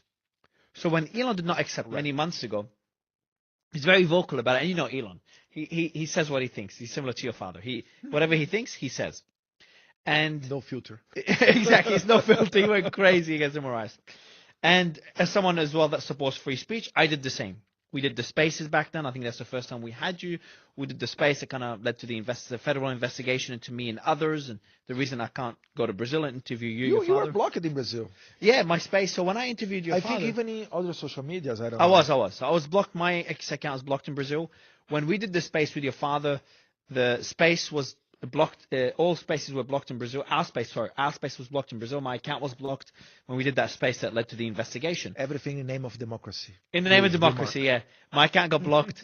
Someone that has nothing to do with Brazilian. I'm a journalist. Again, it is freedom of the press, basic in any democracy. The investigation was launched into me, and then your father's Wi-Fi was blocked. It was working before he had legal concerns with using his account, so he used a friend's account to access. Crazy to think of a former president that has the support of more or less half the country. It could not even join a space with a journalist to talk, to answer questions. It's insane in a democracy. If we were drug dealers, it would be so exactly. easy. Yeah, there's so many journalists going to Brazil and interviewing gangsters and drug dealers in Brazil. And that's fine. But I interview a former president, I'm not allowed to. Folha de São Paulo was censored. Alexandre Moraes said they cannot do an interview with Felipe Martins, the former foreign affairs advisor of my father. But if you want to interview a drug dealer, a murderer, rapist, that's crazy. It's okay. I'm going to interview him just to give them the finger. But just going back to it, so Elon was pretty vocal against those positions, and he brought the world's attention. I'm trying to do the same, trying to kind of bring the world's attention. Did you see the amount of signs on the streets of Brazil in favor of Elon's him, thanking him? It's beautiful to see. I was with on a T-shirt with X. You wrote it. I saw it. Michael Ferreira also wore one. Free speech. Yeah. And others. I've seen others. Which other country, which other social media has had their CEO or owner or founder and their logo on T-shirts of protesters fighting for free speech? Never happened before. And then you have that happen in X. It kind of shows the positive side of what Elon and the X team are doing. The negative side is financially, it's very difficult. He's had a massive market, and one of the top 5 markets for X just blocked, hopefully temporarily, which we both, and I'm a similar position as you. I think it will be unblocked very soon for various reasons. So what happened is that the reason of unblocking is also bizarre. It's because Starlink, he froze the accounts of Starlink, got the money from Starlink, and say that this money is going to pay the fees. I think what's going to happen is that politically it's not a good decision to ban X. It makes zero sense. People in Brazil are not going to be happy with it. They're not going to be happy with Lula, President Lula. So they have Lula to supporting everything. Exactly. So and he's pretty vocal about it. So they have to unban X. They're forced to do so. A lot of pressure from politicians, from wealthy investors. It's hurting Brazil's economy. As Bill Ackman said, Brazil's becoming uninvestable. Militaries use Starlink as well. In Brazil, a lot of poor people use Starlink, people that don't have access to the Wi-Fi, people in remote areas. 90% of the cities in Amazon forest. Exactly. Alexandre Moraes is cutting internet of the forest. Exactly. So Moraes went as far as blocking the internet to all these Brazilians. And then what Elon did, he's someone that should care less about Brazilians than the Brazilian Supreme Court Justice. He made it free so they can still access the internet. And de Moraes blocked the bank accounts of Starlink, now unblocked them. They took $3.3 million, which is not much in the grand scheme of things, to look good. Like, hey, We took money for them. They paid the fines. Now we unblocked their accounts, which were blocked illegally in the first place because Starlink had nothing to do with SpaceX. They're separate companies. Again, one of them is only owned 40% by Crazy. Elon. So they did the first step. Now, I think they will ban X. They will unban X. But they have to do something. X has to do something. So Moraes looks good for his ego. For X to be unbanned. That's in my opinion. Now, I'm saying looks good for his ego, or at least in his mind, make it seem like justice was served, like something was done, because unblocking it would be a bit embarrassing for the administration. So that's what I expect to happen. I think it's the right thing to do, and I hope, for Alexandre de Moraes, I hope you make some right decision. I think you could see that you've gone too far. I know Elon's very aggressive. I know he can say some things which many people disagree with. But for the sake of Brazilian democracy, the right thing to do is find a way, find some sort of settlement with X, despite everything that's been said by me and others, find some sort of settlement because it is better for your people, for Brazilians, and again, for the functioning of a democracy. So I hope you find some sort of settlement and you meet middle ground. But essentially This is not going to happen. I think it will be unbanned. You think that too? No, unbanned, yes. But democracy, which is a step in the right direction. Will we go to a democracy? I'm an optimist. We're heading in the wrong direction in Brazil and other countries. I'm an optimist. I hope I'm proven right. But at least in the current form, the current state of things, it's heading in the wrong way. But Brazilians are noticing. Brazilians are no longer sitting silent. We saw that in the recent protests. Congratulations. Which were bigger than the people at the the celebration itself, the Independence Day celebration where President Lula was in his motorcade. Not many people, they remember this was easy. If you put 1,000 people on the streets, it's way more bigger than Lula da Silva military parade. Yeah, the parade barely had anyone there. I remember the videos posting them that went viral. But I can tell you that why I think the Alexandre de Moraes, he can step back in one or other point, but he'll keep with his behavior. Is because when my father was president in 2022, and what I'm going to tell you here is like the official story of the things. My father went to the streets on September 7th with way more people when he was president, way more people than we had this year, in September 7th. And on the next day, the former president before my father, Michel Temer, somehow intermediated a conversation or something like that between my father or my father's team and Alexandre de Moraes. This is not me. This is not my opinion. This is the narrative that people say around. So Jair Bolsonaro signed a letter saying that his speech in September 7th was far away. It went so long. He was like saying that, let's get back, democracy, blah, blah, blah, blah. And then the supporters of Bolsonaro got upset with that appointment that people say was made by the former president Michel Temer. Again, this is not what I think. I didn't see nothing of that, but this is what people say. After that, Alexandre de Moraes should end, finish with the fake news inquiry and the digital militia inquiry, anti-democratic inquiry, which are investigations under his control. But he didn't. So, when Bolsonaro was president, people were on the streets. Alexandre de Moraes didn't stop. Why he's going to stop right now, is just like a regular criminal. They only respect what they fear. So Alexandre de Moraes is not going to step back because he met Jesus Christ. Because, now I'm so stressful of this life and I'm going back and be a regular justice of the Supreme Court. He's not going to do that. I do not believe. I believe that we need to increase the pressure against him with Bill Ackman, Elon Musk, maybe, I don't know, Trump, to do the right thing and then see if we increase the price of Alexandre de Moraes, and then maybe the Brazilian establishment will let the senators... But there's enough international pressure by business people and politicians. It would help a lot. It would help a lot. What happens behind... It is helping a lot. what's happened? Like, my last question I have, like, the last point of concern, point of curiosity that I have, is that we see things in the open. Obviously, we saw some leaks. Tell me more about what's happening behind the scenes. Is in terms of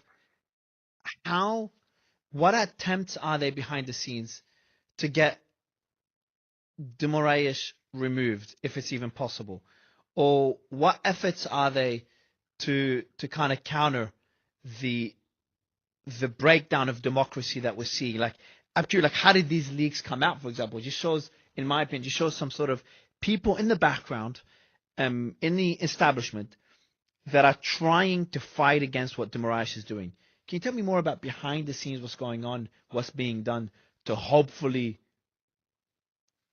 go back down a democratic path and either remove de Moraes, remove his powers, or change his mind? I think the best way is bring some pressure and then try to do the impeachment procediment inside of the Senate, because this is what our Constitution says. And you need the speaker to Yes. So for sure, it's not only Alexandre de Moraes. You have some other players that can move forward this procediment. And for sure, businessmen, they have a lot of power. They finance a lot of things. They generate jobs. And they can make their voices to the authorities in Brasilia to listen to them. So, for example, if United States start to have the same treatment, they copy Brazil, if they have reciprocity, and imagine giving some sanctions against Brazilian companies in US. I'm not in favor of that. I'm not telling that because I don't have the power. But let's imagine this. If United States start to apply reciprocity with Brazil and start to bring some damage in the Brazilian companies in the United States, for sure, some of the big players of Brazil, they have access to Alexandre de Moraes. They could go to Alexandre de Moraes and say, hey, calm down. Enough. Maybe. And the other way is do like we did during the impeachment procediment of the former president Dilma Rousseff in 2016, or also in 1993 when we had the impeachment of the former president Fernando Collor. Is what is bring people to the streets, bring pressure to the Congress, and make the Speaker of the Senate to start this impeachment procediment. I think this is the thing that we have to do now. And if we are not successful with the impeachment procediment of Alexandre de Moraes, we have to know who are the senators that are in favor or against that. Do we know how many are in favor and against? We don't know. We have a score. Public score says that you have 30-something, 33 or 32 senators in favor of the impeachment of Alexandre de Moraes. We need, if I'm not wrong, we have 81 in total. 48 or 50 votes to do the impeachment. Okay. And do you know how many votes you think you'll get right now? Right now, we have 33 or 34. Oh, okay, for the impeachment. That publicly says that are in favor of impeachment. You have some others that are Lula da Silva based in the Senate that they are against. And then there's some. And you have in the middle, the middle you have, I don't know, 20 to 30 votes. I mean, if we do our work and change the mind of some of these that they don't know how to vote, we have a margin to approve. But you've still got the Speaker to open up the inquiry. Yes. Okay, you've got two hurdles there. But we have elections in 2026 for the Senate. Yeah. We will renew 2/3 of the Senate. Okay. So there is a big risk to Alexandre de Moraes. Yeah. Some people say, Alexandre de Moraes, he's going to be in Supreme Court until he completes 75 years old, when is mandatory get retired from the Supreme Court. I don't know, 50-something. So he has until, 2048, 2040-something. That's a long term for Supreme Court justice. But if you look from the other side, he has every 4 years to elect a good margin of the senators to do not get impeached. It's hard for him to. Yeah. It's tricky. Congressman, like, to kind of wrap it up, it's been fascinating in a negative way to witness as a foreign journalist what's happening in Brazil, a country I adore. It's an incredible country, and again, just like Australia, a massive democracy. Yes, exactly. With better waves. Exactly, you're a surfer. I'm sure you've surfed in both countries. Yes. I've got my own concerns with Australia, but not even close to what's happening in Brazil. I've got my concerns in the UK, not even close to what's happening in Brazil. And obviously, Elon, on a much bigger scale, Schellenberger, Glenn Greenwald, and others are trying to do what anyone fighting for free speech are trying to do what they can. I hope other social media companies join X and Elon in the fight for free speech, trying to do their part. And I hope Brazilians wake up to what's happening. Whether you support Lula, President Lula, or former President Bolsonaro, I think you should support a democracy. And part of a democracy is the ability to speak freely. As part of the Constitution. Different to the American Constitution, but in the Constitution nonetheless. So that's my stance. I don't care about whatever political position President Lula or your father hold, and whoever's president in the next cycle doesn't matter for me, as long as we have a functioning democracy and people can speak freely and at least use X in the country. I hope X, as me and you expect it to be unbanned in the next few days. I hope that happens. Inshallah. Inshallah it does. We're saying inshallah we're in the United Arab Emirates right now. Again, because I can't go to Brazil, Alexandre de Moraes, because you guys decided to launch an investigation because I did a Twitter space. No country's launched a federal investigation into me. Not even Pakistan. I've interviewed Prime Minister Imran Khan, who's been arrested. They let me have a space. They banned X. It's banned in Pakistan as well. They didn't launch an investigation into me because of that. Pakistan, they didn't do that. In Venezuela, didn't do that. And I was very aggressive against Maduro. Yeah, you guys did it in Brazil, a democracy. That's too far. Again, Congressman, I would love to get your final message to Elon, to X in general, in their fight for free speech, and to the rest of the world, and to other journalists, Schellenberger, Mike Benz, Glenn Greenwald, and others. No, the fight that he's having about free speech is inspiration, not only for Brazil, but for the rest of the world.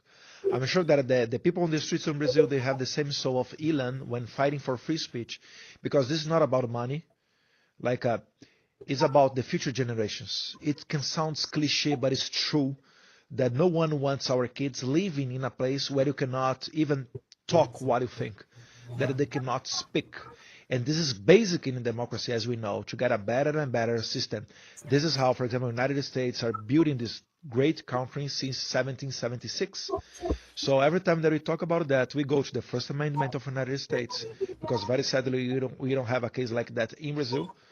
And but the fight of Elon is inspiring all the rest of the world. And the main thing is we have to be concerned not in the result. Some people come to me, Eduardo, people is going to the street. What is going to happen next? Alexandre de Moraes is not going to stop only because people is on the street. Maybe. But the thing is, we have to do the right thing. Doesn't matter the results. If we keep doing the right thing, sooner or later, things will change. I usually also say, doesn't matter if the president is right-wing or left-wing. I will raise my children with the same values. I will teach them the same thing that I think is the right thing. So when they when they grow up, they will be good people.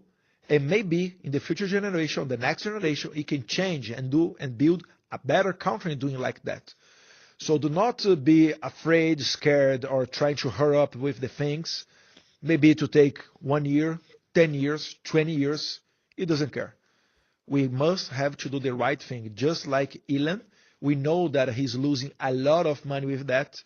If he was looking forward only for his personal life, he would never do that. It would be way more comfortable, get, I don't know, a vacation in Maldives, get his yacht or whatever, or maybe go to Mars.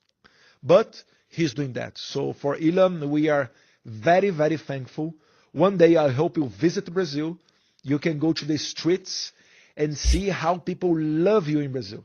Inshallah, one day we will see this day coming. Maybe together with Mario, when he has no more federal investigation against him because he's hosting a space on X. I hope so as well, and hopefully I can go to Brazil without being worried about being arrested and interview Ferreira, your father, President Bolsonaro, and others in the country. And the Democrats, I'd love to interview you and President Lula as well. I'm sure it'll be a great discussion. But Congressman Bolsonaro, it's a pleasure to have you here. Thank you so much for coming. Thank you very much. Thank you very much.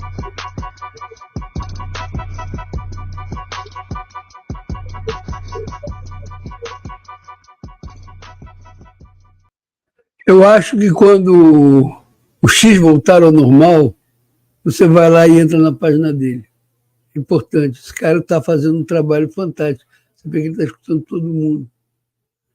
Eu soltei a entrevista toda, eu sabia que ia demorar, ia ser um programa que talvez muita gente achasse chato, mas era preciso que você entenda o que está tudo circulando. Muita notícia de bastidor que rola por aí é desmentida aqui, e muita notícia de bastidor que você deveria saber e ver o que está acontecendo, ela é conhecida aqui, nessa entrevista.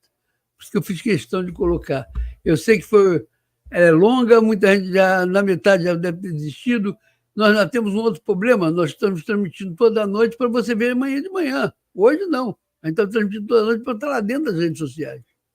Nós estamos sofrendo forte pressão para não entrar mais nas redes sociais. É isso que eu estou querendo explicar para vocês. Há uma forte pressão para a gente vir, porque não nos querem mais. E a gente é muito chato, porque a gente está aqui todo dia. Só para vocês terem uma ideia, há 2 semanas estamos transmitindo direto sem problema. 2 semanas. Ótimo. Antigamente estava falhando toda hora. Agora é 2 semanas e a gente está de volta. E mais 2 semanas a gente está de volta. E aí a gente agora, semana que vem, vai começar a ampliação. Vai voltar cada vez a estar mais presente em outras redes sociais. Então, escuta esse recado aqui. Esse recado aqui é importante. Bom, em cima da minha cabeça tem um link e do lado tem um código QR. Tanto faz você entrar pelo link como pelo código QR. Você vai para uma plataforma onde estão todos os nossos canais. Sabe o que acontece quando você entra ou no link ou pelo código QR? Isso aqui. É assim que você vê. É assim que acontece quando você entra nesse link ou nesse código QR. Está aí a página. Ela tem um movimento e aí você pode ver logo de cara aqui, está o nosso X, está por fora, parado agora. Embaixo do X está o Odyssey. E tem o Telegram. E tem o LinkedIn. E tem o YouTube. E tem o Getter, e depois vem um monte de Facebook que a gente transmite.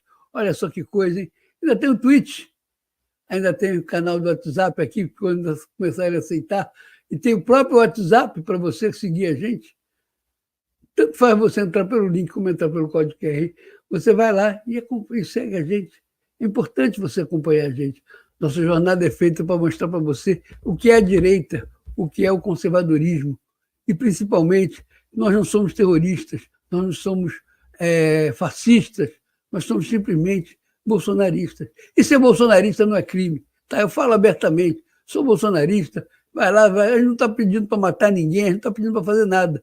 A gente só quer mostrar o nosso trabalho, a gente só quer mostrar a nossa realidade, a gente só quer mostrar o que a gente pensa e a gente só quer construir um Brasil melhor. Então vai lá, tanto faz entrar pelo link quanto entrar pelo código QR, você vai para esse canal e você clica num deles e você vai direto. E outra coisa, onde você está vendo a gente? De onde você estiver vendo a gente, em qualquer lugar, em qualquer uma dessas plataformas, em qualquer plataforma de movimento social que permitiu que a gente publicasse, você simplesmente deixa seu like. O seu like é a coisa mais importante que nós temos. Deixa seu like. Obrigado, você é amigo. Mas aí você resolve ser um amigão. Você, além do like, deixou um comentário. Puxa, como você é amigo da gente, você é um amigão, você deixa um like, um comentário. Caramba, legal. Você não paga nada por isso. Vai lá, você quer ajudar a força da imprensa da direita. Nós somos oficialmente a imprensa da direita. Os conservadores, os liberais econômicos, é com a gente. Então, você quer ajudar mais? Você deixou o seu like? Legal. Você deixou o seu comentário? Puxa, você é um amigão. Mas aí você quer fazer mais ainda. Você deixou o like, deixou o comentário e compartilhou com quem não nos conhece. Puxa, que bom, hein? Que legal você fazendo 3 coisas. Like, comentário e compartilhar. Pede música! Eu posso não poder tocar por causa de direitos autorais, mas eu posso cantar. Eu pago o mico aqui numa boa, porque você é um amigaço, você é o amigo que deixou o seu like, você é o amigo que compartilhou, você é o amigo que deixou um comentário. Puxa, que legal. Você fez as 3 coisas? Pede música, eu vou cantar para vocês, pago o mico que for preciso. E tem um detalhe que a gente sempre tem que lembrar, ainda não é proibido cantar no Brasil. O dia que eu quero proibir, a partir de amanhã ninguém mais pode cantar. Aí tudo bem, mas cantar não é proibido, não paga direitos autorais. Tá bom? Então vamos lá, não esquece, deixa seu like, deixa seu comentário e compartilha. E muito obrigado. É isso aí, né? Deixa eu ver se estou... Voltei, isso aí. Bom, era esse o programa que eu queria apresentar hoje, um programa para a gente não desistir. Você viu que eu estava meio desanimado quando falei. A entrevista do Eduardo, para mim, é espetacular. Tá? Você vê que ele teve que viajar para Dubai para poder fazer essa entrevista, para não fazer aqui no Brasil, para não dar problema para ninguém. E o besta aqui vai reproduzir. Mas tudo bem. É importante isso. Tá? É importante as pessoas verem, é importante as pessoas ouvirem o que foi discutido ali, é importante as pessoas terem uma ideia do que está acontecendo. Não fazer carnaval achando que o Alexandre já caiu, porque ele não caiu. Eu acho que ele vai demorar, ele ainda vai criar um monte de coisa para não cair, mas no final ele cai, porque, como eu botei até na descrição desse vídeo, como o Padre Paulo Ricardo falou para mim uma vez, no fim, Deus vence. A gente estava foi em 2013, estávamos discutindo uma lei da Dilma que liberava as pessoas de denunciarem o aborto na delegacia. Você vai para o hospital e no hospital mesmo, o hospital tinha que levar essa denúncia. E ela podia pedir pílula do dia seguinte, podia fazer uma opção de coisa. E a gente teve que engolir isso aí, que ele não queria essa lei. Ele já tinha acabado de vencer o fim da linguagem de gênero. Lá ele juntou todo mundo, eu acompanhei isso lá no Congresso. Ele fez lobby, foi no... E aí veio essa, ele perdeu. E aí ele estava revoltado, ele falou, mas no fim. Aí ele parou, pensou, lembrou, no fim Deus vence. Eu tenho a obrigação nossa de lutar, a obrigação nossa de continuar, a obrigação nossa de insistir. E na hora que Deus quiser vencer, ele vence. Acabou, nós ganhamos. Mas não ficar esperando, não, vai ser amanhã, vai ser... Não, nós temos que ir para a luta. Continue ligando para o seu senador. Eu tenho certeza, como eu botei lá, no dia 7 é o dia seguinte, as eleições. Quando eles verem o resultado, que eles tomaram uma coça violenta, quando eles descobrirem que nós somos 80% da população, certo? Que a gente vai não só deixar a esquerda de fora, os partidos de esquerda, como vamos deixar o 55% de fora, o PSD. Aí eles vão ter que ir no dia seguinte, lá no dia 7 de outubro. Poxa, ir para a gente dizer assim, vamos assinar contra Alexandre, vamos fazer isso aqui, vamos fazer aquilo outro. É nisso que eu acredito.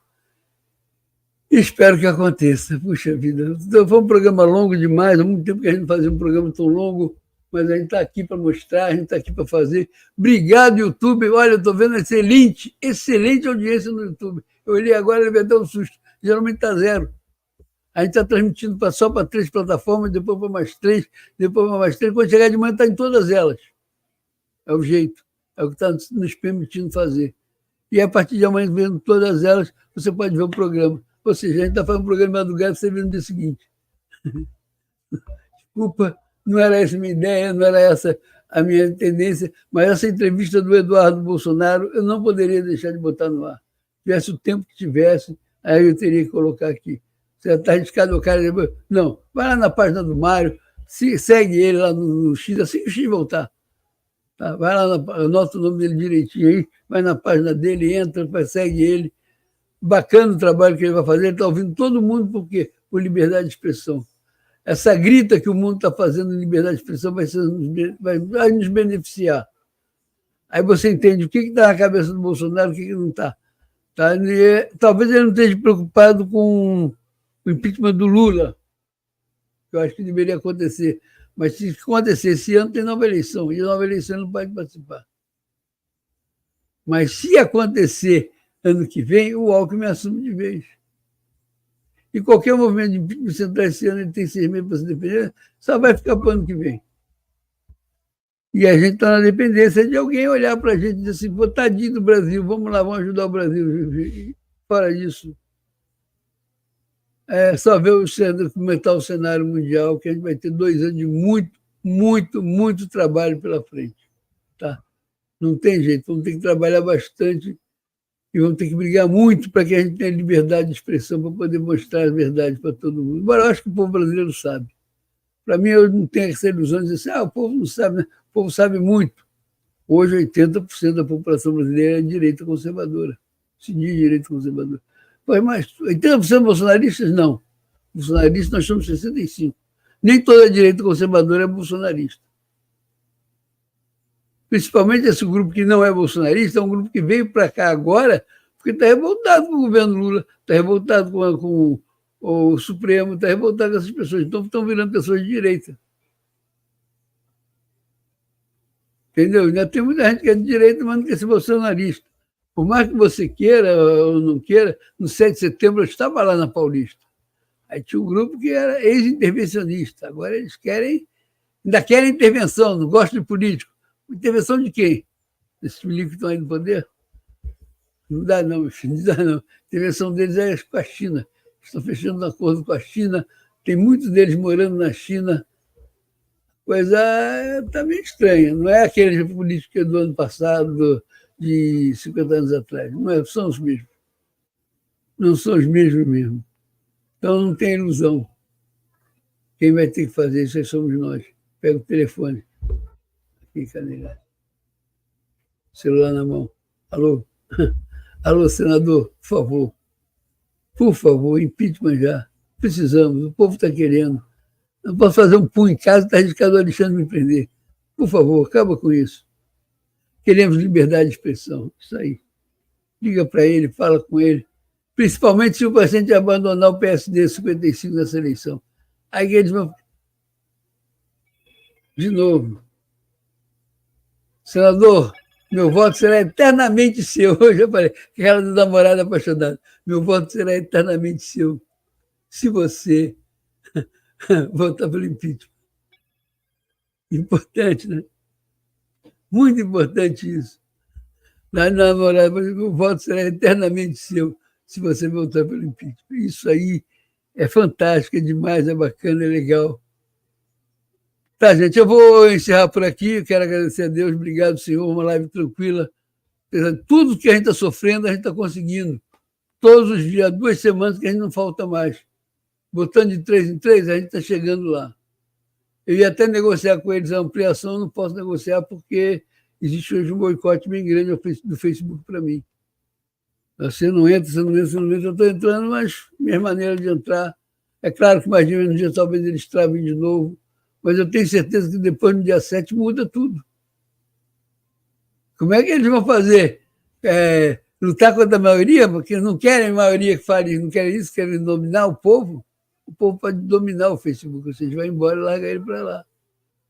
Como o Google, né? O YouTube, que aliás tem papo aí que o Musk vai montar a XTV, que vai concorrer com o YouTube, ou ele vai comprar o YouTube. Mas o YouTube ele não compra com um dia, ele deve levar uns 6 meses a 1 ano de negociações. Então tem gente dizendo aí que Elon Musk vai comprar tudo, vai comprar YouTube, Coca-Cola, Ferrari, Toyota, Ford. Pô, calma, eu acredito que ele vai em frente, vai trabalhar bastante, vai fazer as coisas certas. Eu acho que a intenção dele é ajudar o mundo, nem é o Brasil só, o mundo. Obrigado, Elon Musk. Quase que nem o Eduardo falou, muito obrigado por tudo. Pô, só faltava mandar uma graninha para gente, para a gente poder se aparelhar e ficar em frente para poder brigar por isso tudo. Mas não vou chorar com isso, não. Apareceu uma pessoa dizendo lá no China, antes da suporte, dizendo que pô, faz. Não sei, não acredito em Papai Noel. Então tá lá, vamos ver o que acontece. O mundo está perto. Obrigado, Senhor. Live tranquila. Abençoe todo mundo que vê hoje, que vai ver amanhã, que vai ver depois. Obrigado, Senhor. Muito, muito, muito bom. Tá? Gente, eu vou botar a vinheta de encerramento e volto no final só para dar tchau, hein? Então vamos lá. Muito obrigado pela audiência, muito obrigado pela paciência. Até amanhã, com vocês, a vinheta de encerramento.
É isso aí, gente. A gente continua, claro, acabou a vinheta, certo? Obrigado por ter nos assistido, aturado a gente até aqui. Eu só posso dizer uma coisa para vocês. Gente, muito obrigado de novo, né? Muito obrigado pela audiência, muito obrigado pela paciência. Até amanhã. Tchau, tchau. Tchau, tchau, tchau, tchau, tchau, tchau, tchau, tchau, tchau, tchau, tchau.